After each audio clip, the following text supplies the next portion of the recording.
Je viens d'un petit village près de Sherbrooke, qui est Lac-Drolet, une petite municipalité à côté de Lac-Mégantic. Et je vais vous raconter comment j'ai rencontré le Seigneur dans ma vie. Je viens d'une famille de 5 enfants, unis, pratiquantes, québécoises, pure laine. Et j'ai grandi donc dans cette famille, dans ce petit village, une petite fille sage, là, pas d'histoire vraiment. J'étais à l'école. Bon, mes sautes d'humeur d'adolescente, mais comme toutes les adolescentes, mais j'ai pas connu la cigarette, l'alcool, la drogue. Non, moi, j'ai adhéré au mouvement charismatique qui était très populaire dans les années 70. Alors, je me suis engagée avec les réunions de prière. On avait un groupe de jeunes, on évoluait ensemble. Et c'est là que j'ai fait une approche avec le Seigneur. Parce que pour moi, Dieu, il m'a toujours intriguée. J'ai toujours été intriguée par lui du plus loin que je me rappelle.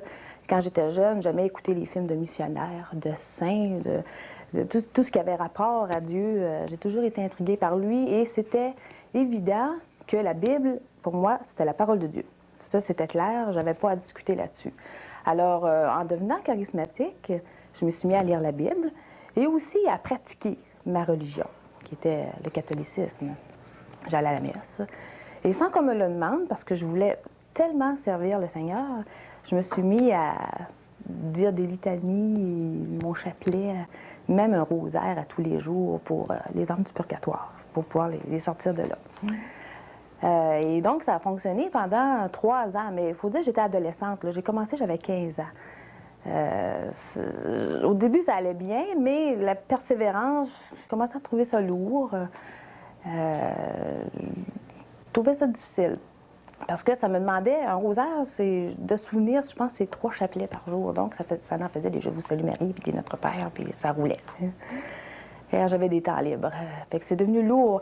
Puis, dans ce temps-là, comme j'étais aux études, mon cours ne se donnait pas dans ma région, qui était un cours de couture. Alors, je suis venue à Sherbrooke pour suivre ce cours-là. Et un certain mardi soir, en me promenant sur la rue Wellington, j'ai vu Café chrétien l'eau vive. Puis, je me suis dit, ah, je pense que c'est charismatique. On va aller voir. Et j'ai rencontré des gens qui connaissaient le Seigneur et qui m'en parlaient. Et moi, j'avais toujours plein de questions. Alors, je leur posais mes questions. À tous les mardis soirs, j'étais au Café chrétien à poser mes questions. Et j'avais des réponses. J'avais pas des réponses en l'air, j'avais des réponses dans la Bible. Je posais ma question, on ouvrait la Bible, on me trouvait ma réponse, puis pour moi, je m'en allais avec ça, et ça mijotait, ça mijotait. Au mois de novembre 1977, j'ai dit, oui, Seigneur, je te donne ma vie. Je te donne ma vie. Je comprends que c'est pas tout ce que j'ai fait jusqu'à présent qui m'a sauvée. C'est comme le voile est tombé. J'ai compris que c'était Jésus qui sauvait. C'est pas parce que j'avais dit des rosaires, que j'allais à la messe ou quoi que ce soit que j'avais pu faire qui m'avait sauvée. Même si on me demandait dans ce temps-là, es-tu sauvée? Je leur disais, d'apparence, oui, je suis sauvée, mais dans mon fort intérieur, je ne le sais pas. Je ne sais pas vraiment si je suis sauvée.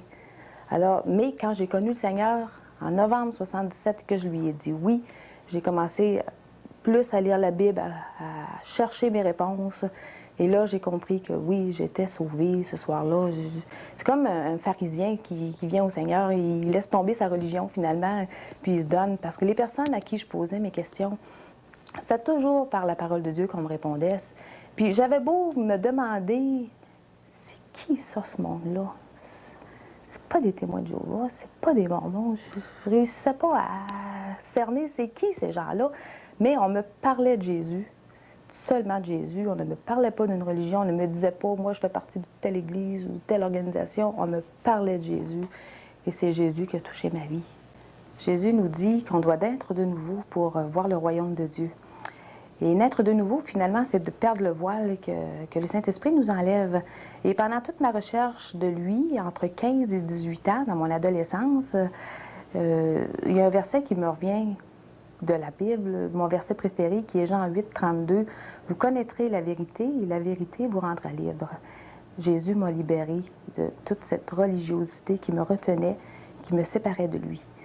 Et à ce moment-là aussi, je suis retournée dans ma municipalité, Lac-Drolet. Je ne connaissais pas d'autres chrétiens, alors j'ai voulu faire une recherche et j'ai écrit à l'émission L'heure de la bonne nouvelle qui m'a envoyé la littérature qui était annoncée dans ce dimanche-là. Et conjointement, entre ces livres-là et la Bible, je peux dire que j'ai eu une bonne poussée de croissance.